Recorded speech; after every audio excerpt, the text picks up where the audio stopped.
এই দুনিয়াতে যত মানুষকে আপনি আপন দেখেন, এরা সবাই হয়তো আংশিক কোনো কোনো ক্ষেত্রে কেউ বিভিন্ন পার্সেন্টেজে আপন, কিন্তু আপনার সবচেয়ে বড় আপন হলেন আপনার রব আল্লাহ রাব্বুল আলামিন।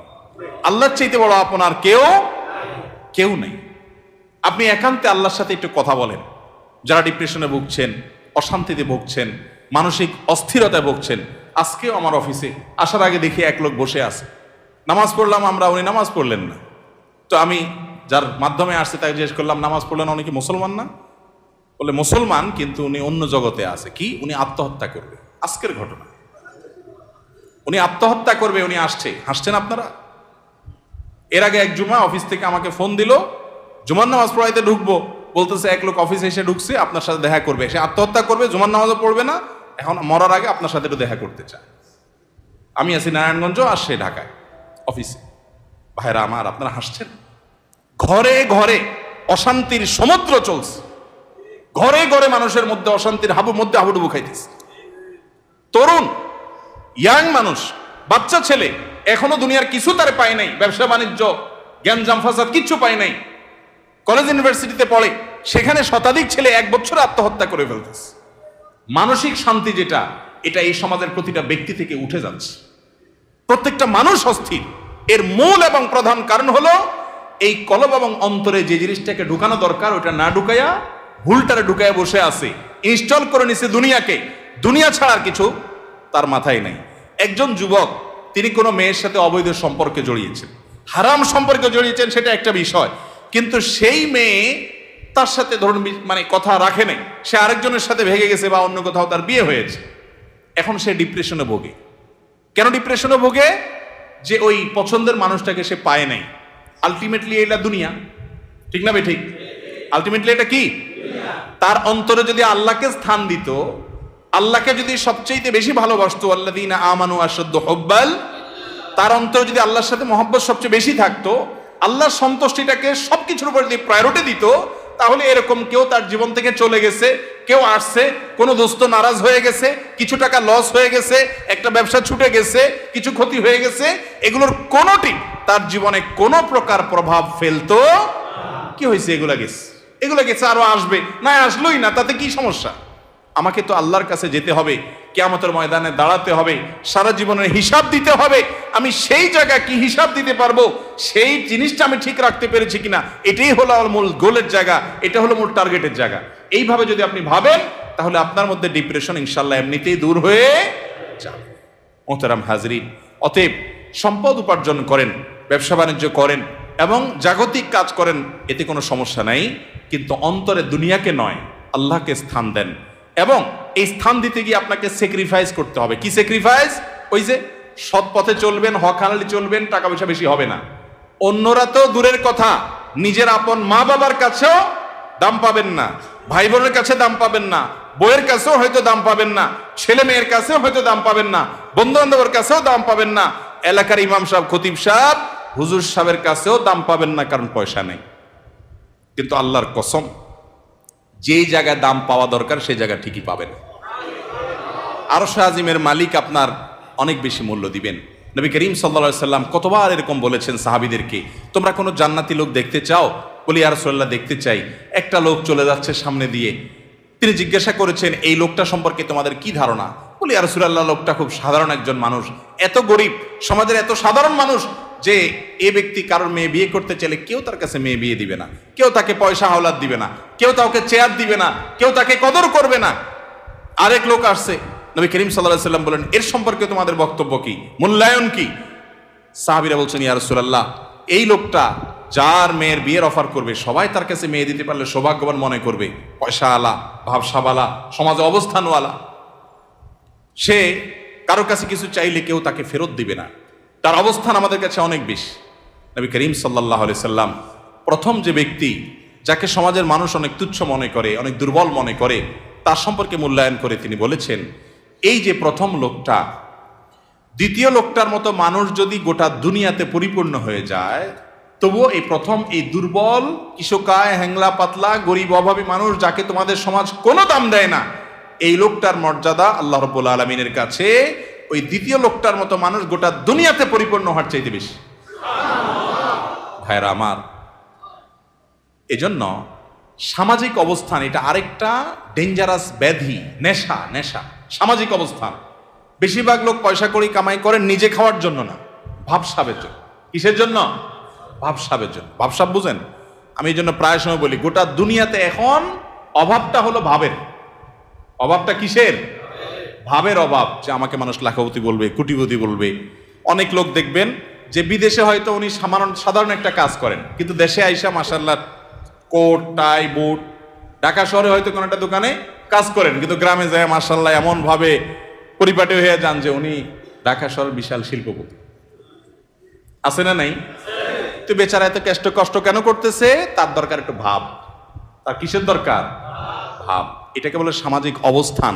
হব্বে যা, এটা মানুষকে কুরে কুরে শেষ করে দেয়, একদম ধ্বংসের দ্বার প্রান্তে নিয়ে যায়। এজন্য ডিপ্রেশন থেকে মুক্তি পেতে চান, একমাত্র পথ আল্লাহর আনুগত্য এবং গোলামিতে ফিরে আসেন। সালহাতু সঙ্গে বুদি দিল খারাস আজমুদে এক জামানা খাকে বাস। ভাইরে, বহু বছর তো পাথর হয়েছিলেন, কিছু কাল একটু মাটি হয়ে দেখেন, একটু চোখের পানি ফেলে দেখেন, একটু রোনাজারি করে দেখেন, একটু আল্লাহর সাথে কথা বলে দেখেন, দুনিয়ার মোহটা ছেড়ে দেন, আল্লাহর মোহাব্বতটাকে নিজের ভেতরে আনার চেষ্টা করেন, আল্লাহর গোলামিটা করে দেখেন। একাকি আল্লাহর সাথে একটু কথা বলেন, ভোর রাতে উঠে একটু আল্লাহর সাথে কথা বলেন, তাহাজ্জুদে গিয়ে একটু চোখের পানি ছেড়ে দেন, মুনাজাত করেন, আল্লাহর সাথে কানাঘুষা করেন। কেউ আপনার দুঃখ বুঝে না, আল্লাহকে বলেন, আল্লাহর সাথে একটু কথা বলেন। আপনার চাইতে সুখী মানুষ আল্লাহর জমিনে আরেকটা আর থাকবে না ইনশাআল্লাহ। ভাইরা আমার, সুখের যে পথ কোরআন বলেছে সেটা আমাদের বিশ্বাস হয় না। সম্ভবত হাসান বসরি রাহিমাহুল্লাহ বা অন্য কোন এক তাবেঈ বলেছেন, কোরআনে আল্লাহ রাব্বুল আলামিন বহু জায়গায় ওয়াদা করেছেন যে আল্লাহ তাআলা মানুষকে দুনিয়াতে সুখ স্বাচ্ছন্দ্য দিবেন। মান আমিলা সালিহাম মিন যাকারিন আও উনসা ওয়া মুমিন ফালানুহইয়ান্নাহু হায়াতান তাইয়্যিবা। নারী হোক আর পুরুষ হোক, যে ব্যক্তি ঈমান আনার পর নেক আমল করবে, আল্লাহর নির্দেশ মতো নিজের জীবনকে পরিচালিত করবে, এটাই তার জীবনের মূল টার্গেট। এটা ঠিক রেখে পয়সা আসলে আসুক, না আসলে নাই, ব্যবসা থাকলে থাকুক, না থাকলে নাই, আল্লাহর আনুগত্যটাকে মূল রেখে চলে। আল্লাহ রাব্বুল আলামিন ওয়াদা করেছেন দুটি বিষয়ের। এক, ফালানুহইয়ান্নাহু হায়াতান তাইয়্যিবা, তাকে অবশ্যই যারা মাদ্রাসার ছাত্র বা আলেম ওলামা তারা জানেন, ফালানুহইয়ান্নাহু লামে তাকিদ বা নুনে তাকিদ সাকিলা, তিনটা তাকিদ দিয়ে আল্লাহ বলেছেন ফালানুহইয়ান্নাহু, অবশ্যই আমি তাকে দুনিয়াতে সুখী জীবন দিব। আল্লাহ তাআলা বলেন নাই সম্পদের পাহাড় গড়তে পারলে, বিশাল বড় চেয়ারের মালিক হতে পারলে, গদি দখল করতে পারলে, সামাজিক অবস্থান হলে ওই ব্যক্তিকে আমি সুখ দিব। আল্লাহ বলেছেন ঈমান আনার পর যদি নেক আমল করো, আল্লাহর গোলামি যদি কেউ করতে পারে, সমস্ত ক্ষেত্রে যে আল্লাহর আনুগত্য ঠিক রেখে দুনিয়ার সব ঠিক থাকলে থাকুক, আর না থাকলে সব বাদ। আমার বন্ধু অন্তরে তাকে জায়গা দিলাম যতক্ষণ পর্যন্ত আল্লাহ রাব্বুল আলামিনের কোনো আদেশ নিষেধ লঙ্ঘন না হয়। তার সাথে বন্ধুতা করতে গেলে আমার আল্লাহকে হারাইতে হয়, তো বন্ধু বাদ, স্যাক্রিফাইস করে দিলাম। আমি কোনো গ্রুপকে, কোনো বলয়কে আমি পছন্দ করি, ভালো লাগে তাদেরকে, কিন্তু তাদের ভালো লাগতে গেলে দেখি না আল্লাহর ভালো লাগা আর পাওয়া যায় না, তো বাদ, আমার জীবন থেকে আমি সরাই দিলাম। আমি একটা ব্যবসা করতে যাচ্ছি, বিশাল বড় লোভনীয় অফার, হাতছানি পয়সার, কিন্তু এটা করতে গেলে আমার আল্লাহর নিষেধাজ্ঞা লঙ্ঘন করতে হয়, হারাম করতে হয়, তো বাদ, এ লোভ ছেড়ে দিলাম। এর নাম হলো মুসলমান। এই ত্যাগ মনে হয় খুব কষ্টের না? ভাইরা আমার, আল্লাহ রাব্বুল আলামিন যা বলেছেন, আল্লাহর কথার সত্যতাটা আমল করে দেখেন। আজমুদে এক জামানা খাকে বাস, একটু আমল করে দেখেন।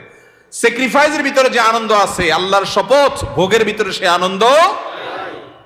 হারামের হাতছানি আছে, ছেড়ে দিছেন কেন? আমার রবের নির্দেশ নাই, অনুমোদন নাই, আমি করলাম না, দরকার নেই আমার এই পয়সা। মনে হয় খুব কষ্ট হবে, তাই না? বাহ্যিকভাবে কষ্ট হবে, রূহ যে আছে, রূহ আত্মা, ভেতরটা প্রশান্ত হবে।